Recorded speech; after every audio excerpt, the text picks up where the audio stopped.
Um, you started when we were sitting up here saying this is an old stomping ground.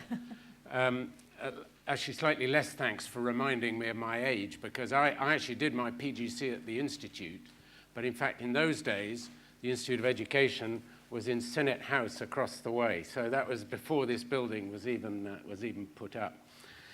So slightly fewer thanks for reminding me of my longevity.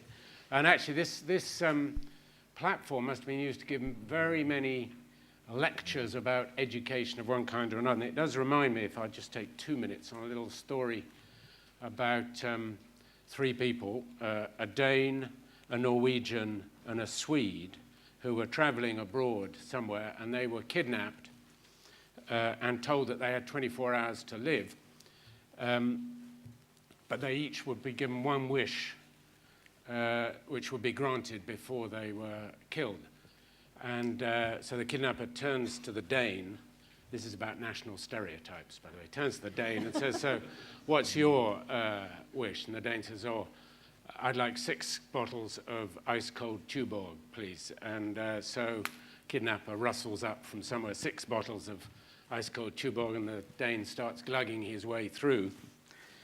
And the kidnapper turns to the Swede and says, and what is your last wish? And the Swede says, I'd like to give a lecture on adult education.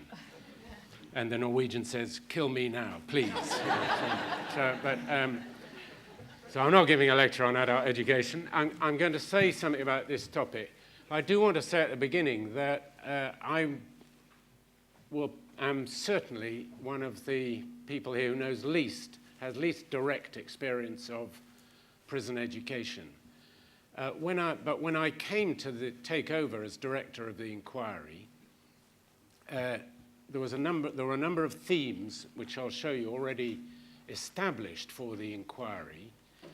But the one addition I made to that set of themes was this issue of crime and offender learning. It seemed to me absolutely crucial area, both because of the numbers of people that are affected by it, but also for the wider implications that it has for a whole range of adult learning issues. And that's why I'm really pleased that we've got this conference today, and that Pat and all of you, and Maren, have paid such attention to the paper.